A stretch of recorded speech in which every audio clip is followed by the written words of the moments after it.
नमस्कार दोस्तों, मैं हूं ओमकार सिंह और आप देख रहे हो न्यूज़ हेडलाइन इंडिया। दोस्तों, अगर नारी सशक्तिकरण की बात करें या विमेन एम्पावरमेंट की बात करें तो जैसे गवर्नमेंट उसके लिए काफ़ी आगे बढ़कर काम कर रही है, वुमेन को आगे लेके आने के लिए, उनको काम दिलाने के लिए। और हमारी सिटी में या पंजाब में कुछ ऐसी NGO भी हैं जो इसको लेके काफ़ी एक्टिव भी हैं। और आज जिस पर्सनैलिटी से हम आपकी बातचीत करवाने जा रहे हैं वो बेसिकली तो चेन्नई से हैं, लेकिन इन्होंने अमृतसर में रहकर यहाँ की विमेंस को इकट्ठा करके एक ऐसी फुलकारी बनाई है जिसके रंग आज देश और विदेश में देखने को मिल रहे हैं। ये जो फुलकारी है ये सोशल वर्क की अगर बात करें या दूसरी एक्टिविटीज़ की बात करें, काफ़ी एक्टिव रहती हैं और हमेशा एग्रेसिव रहती हैं कुछ ना कुछ सोशलाइज करने के लिए और काफ़ी अच्छे टॉपिक के ऊपर बात करने के लिए भी।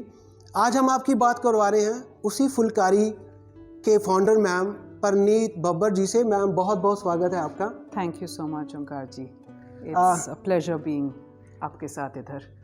बहुत स्वागत है मैम आपका। और मैम, सबसे पहले जो मेरा क्वेश्चन रहेगा वो रहेगा कि फुलकारी को शुरू करने का जो एक आइडिया था, like what is the idea behind to start Phulkari, कब आया और कब ये आपने यहाँ पे शुरू करा?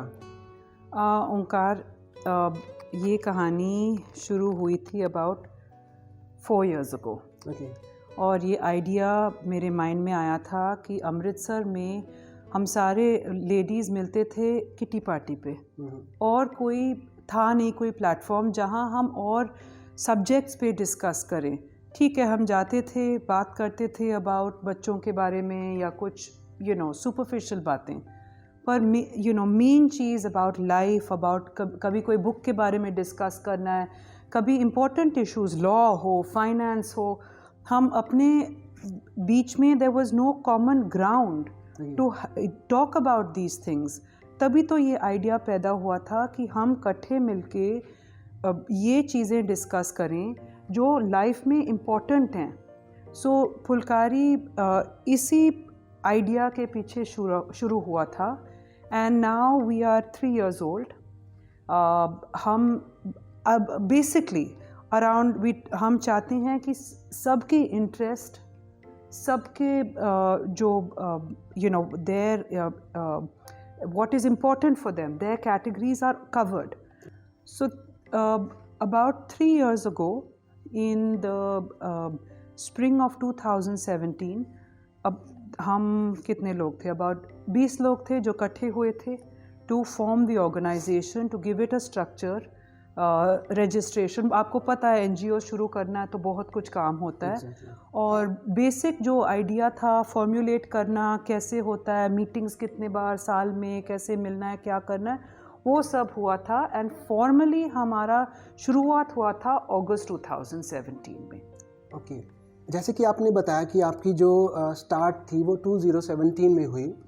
और मैम, आपने बहुत बढ़िया बात करी कि जैसे आपने बताया कि जब हम वुमेन्स आपस में बैठते थे, जब हम बातचीत करते थे तो वो ऐसी बातचीत होती थी कि जिसको हम कह रहे हैं कि मीनिंगलेस हो सकती है, जहाँ उसका कोई मतलब नहीं था। लेकिन आपके दिमाग में एक आइडिया आया कि क्यों ना हम कुछ ऐसा करें, अगर हम इकट्ठे होते हैं तो कुछ ऐसी हमारी हेल्दी डिस्कशन होनी चाहिए, बिल्कुल, जो हमारे लिए और सोसाइटी के लिए भी बेनिफिशियल हो। बिल्कुल। और ये बहुत बढ़िया बात थी मैम, इसको आपने जो हमें बताया। और आप हमें प्लीज़ बताइए कि फुलकारी, अगर हम फुलकारी NGO की बात करें, इसमें कौन कौन से सब्जेक्ट हैं जिसको लेकर आप काम करते हो, जब आप लोग इकट्ठे होते हो। जैसे मुझे पता है कि फुलकारी जो VOA है, जो वुमेन ऑफ अमृतसर का ग्रुप है, जब आप इकट्ठे होते हो तो क्या इसमें डिस्कशन होती है और कौन कौन से सब्जेक्ट है जिसको आप इसमें लेकर चलते हो डिस्कशन के लिए? ओंकार, हमारे 10 बेसिक टॉपिक हैं, पर ये नहीं कि उसके बाहर कोई नहीं जा सकता। हम चाहते हैं कि लाइफ में सारे टॉपिक्स कवर हो जाएं, तो उसके नाते हमने 10 कैटेगरी बनाए थे। Art, handicraft and fashion, book discussion, cooking swap shop, current events, health and ecology, इसके अंडर पेरेंटिंग, नेचुरोपैथी, इतने सारे सब्जेक्ट्स कवर हो सकते हैं। हिस्ट्री, कल्चर एंड टूर्स, इसमें हम चाहते हैं कि लोग हम मेंबर सारे इकट्ठे मिलके कहीं जाएं। हमने अब तक तो 2 विज़िट्स करे हैं, एक टू मद्रास एंड पौंडीचेरी, दूसरा to Cambodia.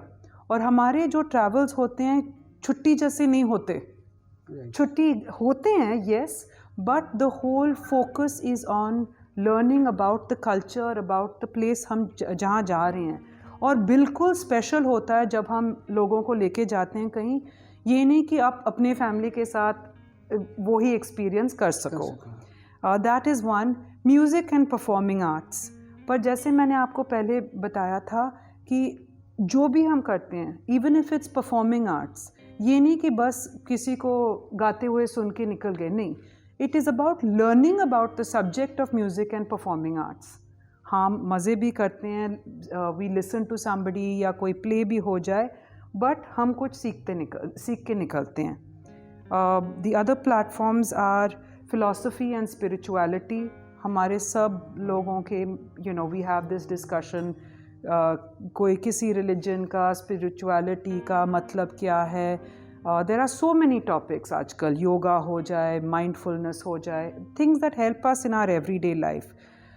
We have law and finance, जो everybody can use. This is one topic that is common. And the last but definitely not the least is charity and social work. हमें लगता था कि अगर हम अपने आप को चीज़ें सिखा रहे हैं out of all these topics, कि हमें देना भी चाहिए लोगों को। हम इतना कुछ डिस्कस करते हैं किस करके, अगर हम किसी से शेयर नहीं करें अपना knowledge. And the basis of Phulkari is कि we are the most empowered, the smartest people already. तो अगर ये हम सोच के चलते हैं पर हम किसी और के लिए कुछ ना करें तो it is meaningless.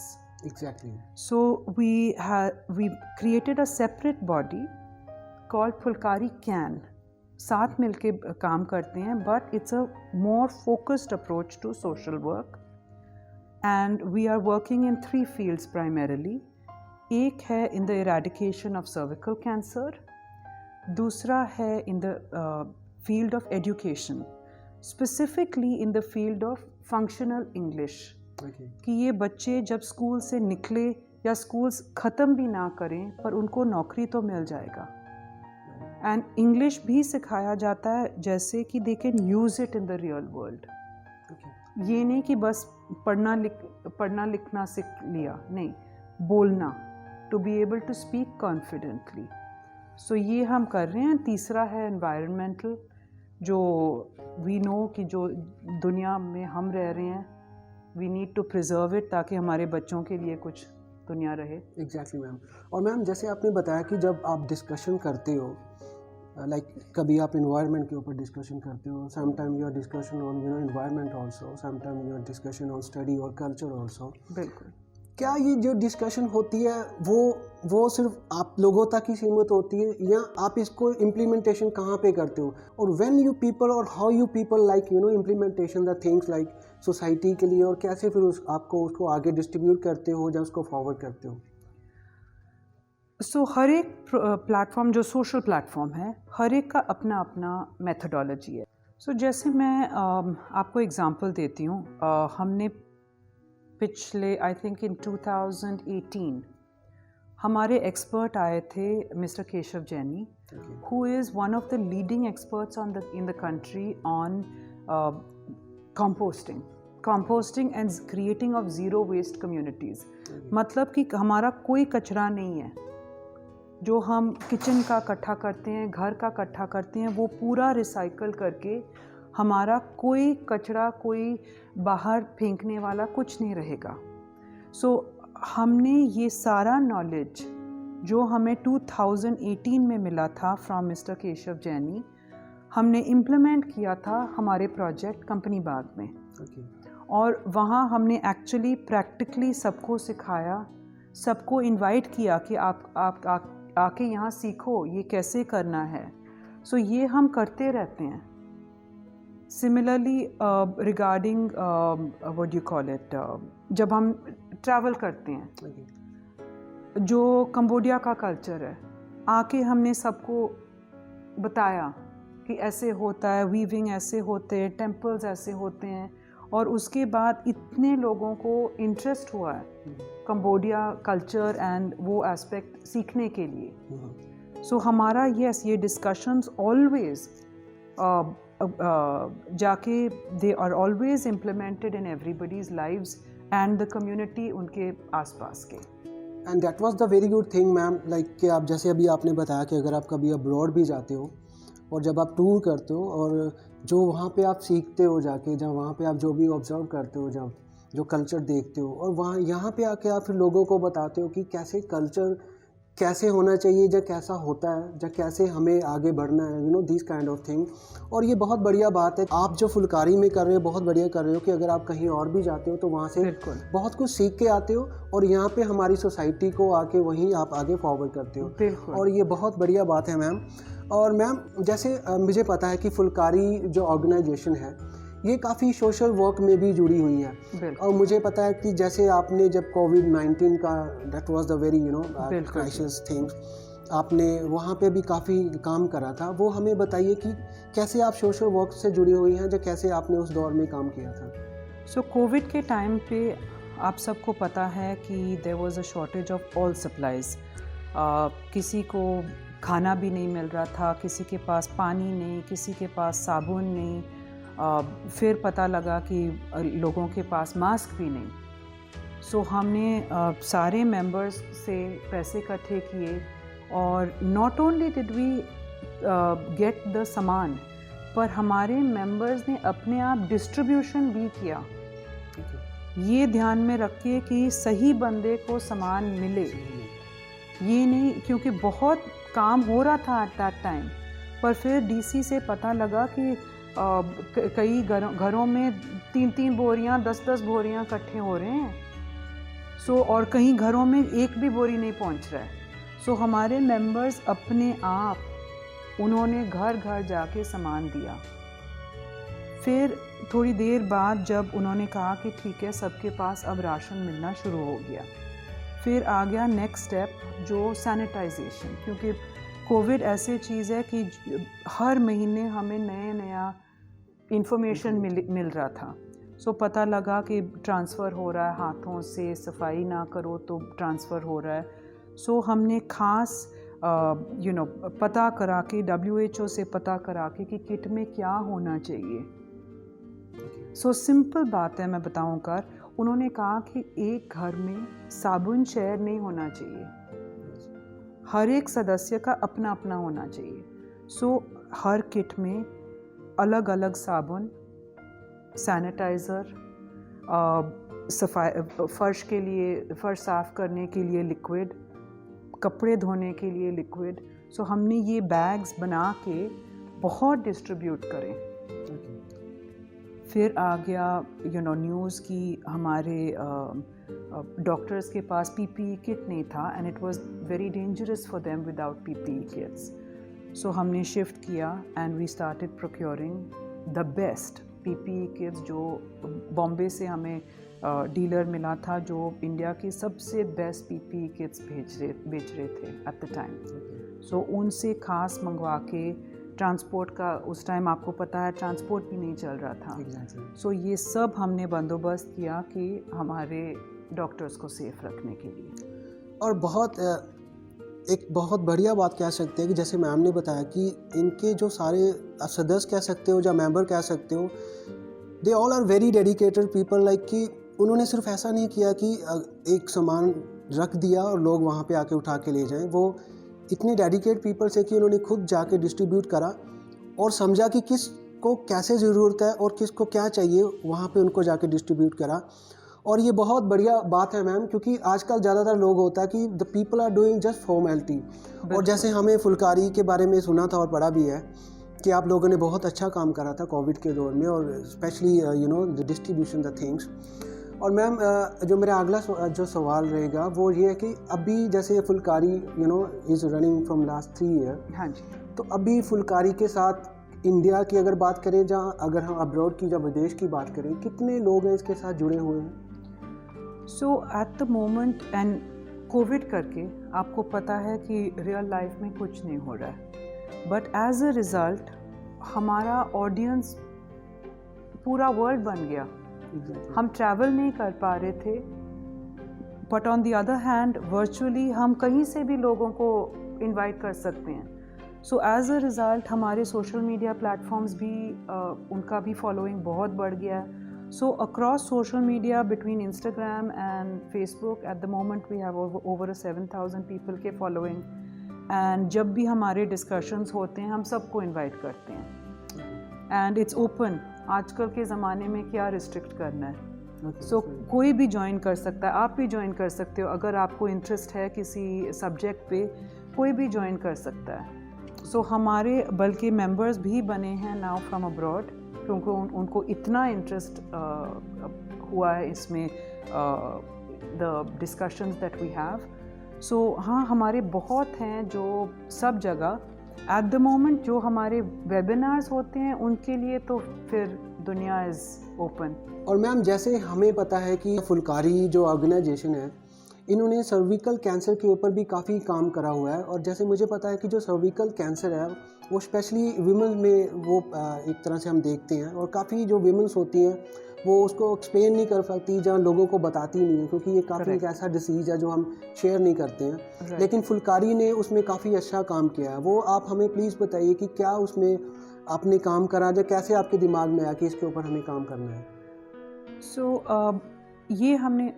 ये हमने शुरू किया था again in 2018 and out of I lost my father to cancer. To be honest the idea actually came from there and how मैं कैंसर पेशेंट्स के साथ काम कर सकूं. एंड एज सब लोग सारे ऑडियंस जानते हैं कि कैंसर इज़ अ सब्जेक्ट कि कोई we can't conquer the whole subject. It's too big. So तभी तो हमने ये एक कैंसर पकड़ा है जिसका सोर्स नोन है. सर्विकल कैंसर इज़ प्रूवन कि 100% it is caused by the human papilloma virus. Delhi में हमारे पार्टनर्स हैं एन ऑर्गेनाइजेशन कॉल कैपेड. हमारे नॉलेज पार्टनर्स है जो हमें लेटेस्ट रिसर्च देते रहते हैं about the disease of cervical cancer. And हम एज एन ऑर्गेनाइजेशन हम कोशिश करते हैं कि एजुकेट करें सबको about this problem because the biggest problem with cervical cancer is कि लोगों को नॉलेज नहीं है. और अगर नॉलेज नहीं है तो फिर कोई टेस्ट भी नहीं करा सकता है, कोई इंजेक्शन भी नहीं ले सकता है. और ये एक ही कैंसर है जिसका हमारे पास इम्यूनाइजेशन का इंजेक्शन भी है पर ना तो हमारे गवर्नमेंट के लिस्ट पे है ना किसी डॉक्टर के लिस्ट पे है. जो जानता है वो करवा लेते हैं पर बाकी 90% को पता भी नहीं है कि ये कैंसर होता क्या है. ओके. और ये बहुत एक अच्छी बात है कि जैसे लोगों को कुछ चीज़ों का पता ही नहीं होता और अनफॉर्चुनेटली जब उनसे फेस करते हैं तो बहुत बुरी सिचुएशन में होते हैं वो. और मैम जैसे आपने बताया कि आप जैसे लोगों को अवेयर करते हो सर्विकल कैंसर के बारे में और जब कोई आपकी इस इंफॉर्मेशन को लेकर जब आपके पास फुलकारी के पास जब आता है तो क्या लोग आप उसकी आगे के ट्रीटमेंट के लिए भी हेल्प करते हो जहाँ ऐसा कुछ होता है कि आप उसको कहीं ना कहीं पे हेल्प करते हो इस कैंसर से निकलने के लिए या इसके इलाज के लिए? सो हम तो चाहते हैं कि हम कैंसर बनने से पहले ही इलाज दे दें कि कैंसर ही ना बने. हम तो लोगों को कहते हैं कि टेस्ट कराओ क्योंकि कैंसर बनने में ऑलमोस्ट 10-20 साल लग ही जाता है. सो हम चाहते हैं कि आप टेस्ट कराओ, पहले ही पता लगा लो, दवाई खा लो, सिंपल है. कैंसर बन गया तो फिर कैंसर का ट्रीटमेंट एक ही है, कीमोथेरेपी कराओ, रेडिएशन कराओ, फिर और कोई चारा नहीं है. सो हमारा फोकस है प्रिवेंशन एंड अर्ली डिटेक्शन कि ना ही वेट करो. And it's 100% yet the saddest is ओंकार कि मैक्सिमम लेडीज़ की डेथ होती है इस कैंसर से. खास करके in India the statistics are very scary. Every 8 minutes one woman is dying to cervical cancer. And हालांकि टेस्टिंग भी है, इंजेक्शन भी है, इम्यूनाइजेशन है, और हम कुछ कर ही नहीं रहे। जैसे मैम ने बताया कि इंडिया में काफ़ी इस चीज़ को लेकर, सर्विकल कैंसर को लेकर डेथ भी होती है, और फुलकारी जो अभी काम कर रही है बहुत अप्रिशिएबल एक चीज़ है कि ये लोगों को अवेयर भी कर रही है, उनकी हेल्प भी कर रही है कि कैसे इससे हम बच सकते हैं। और मैम इसमें हमें बताइए कि जो आप ये सर्विकल कैंसर के ऊपर काम कर रहे हो, इसके साथ आपके साथ कुछ और भी ऑर्गेनाइजेशन जुड़ी हुई हैं? हाँ जी, मैंने आपको बताया था, कैपेड हैं ऑर्गेनाइजेशन, दिल्ली बेस्ड ऑर्गेनाइजेशन, जो हमारे नॉलेज पार्टनर्स हैं। और अब हम for the first time WHO ने ये इंटरनेशनली ये सर्विकल कैंसर इरेडिकेशन का मुद्दा लिया हुआ है, एंड फर्स्ट टाइम किसी इंटरनेशनल ऑर्गेनाइजेशन ने ये शुरू किया है। सो यस, हम उनके साथ जुड़ रहे हैं। पीछे 2007 on the 17th of November उन्होंने लॉन्च किया था, और हमने सपोर्ट किया था with teal lighting. They had requested कि वर्ल्ड के सारे मॉन्यूमेंट्स टील लाइट से रोशन करें। सो हमने किया था, बल्कि सब हेरिटेज वॉक, टाउन हॉल, सब, and I will share the photographs with you to launch this program internationally. 194 countries have joined hands with WHO, and India is one of them. And that was the very appreciable things, ma'am. और ma'am जैसे कि हर एक organisation के कुछ ना कुछ M रहते हैं कि हमें ये करना है या हमें ये नहीं करना है। और अगर हम बात करें कि फुलकारी के इन फ्यूचर में क्या प्लान है सोसाइटी के लिए, अगर हम बात करें या सोशल वर्क के लिए हम बात करें, जहाँ कुछ ऐसे काम आप क्या करना इन फ्यूचर में करना चाह रहे हो या करोगे फुलकारी में, ये हमारे व्यूवर्स के साथ डिस्कस करिए। सो हम चाहते हैं that we grow pan India first, internationally, क्योंकि जो हमने प्रॉब्लम फेस किया था इन 2017 से पहले को, right, about not having a platform for women to come and talk about these issues, about learn about these issues, बहुत सिटीज़ में होता है, खास करके इंडिया के स्मॉलर सिटीज़ में बहुत है। सो हम चाहते हैं कि स्मॉलर सिटीज़ में ऐसे फुलकारी ऑर्गेनाइजेशन शुरू होएं। साथ में जैसे हमने सीखा था कि आप अपने आप सीखो और फिर सोसाइटी के लिए करो, हम चाहते हैं कि स्मॉलर सिटीज़ में ऐसे सब जगह हो इन इंडिया। और मैम ने जैसे हमें अब सारी डिस्कशन से और सारे इंटरव्यू से हमें पता चला कि जो फुलकारी है वो चाह रही है, और जो NGO फुलकारी है वो चाहती है कि हमारे और भी हमारी शाखाएं कह सकते हो, जहाँ हमारी और भी ब्रांचेस जैसे हम कह सकते हो छोटी सिटी में खुले, ताकि लोग अवेयर हो सके। और मैं कहीं ना कहीं पे हमारी गवर्नमेंट से भी और हमारे कुछ दूसरी संस्थाओं से भी रिक्वेस्ट करूँगा कि जो ऐसी संस्थाएँ जैसी NGO हैं जो सोसाइटी के लिए और समाज के लिए कुछ अच्छा काम कर रही हैं, और हमें उनकी हेल्प के लिए आगे आना चाहिए, उनको अप्रिशिएट भी करना चाहिए। I want to congratulate the team of news headline India. आप बहुत बहुत अच्छा काम कर रहे हैं to spread the awareness that the similar to what we are doing, you are doing, helping people connect through your channel, which is a great social service in itself. I want to congratulate you and wish you the very best for the years ahead. ये थे ma'am Parmeet Babbar जी, जो कि founder हैं Phulkari organisation के। और ma'am हम बहुत बहुत थैंक्स करते हैं कि आपने हमें टाइम दिया। Thank you very much.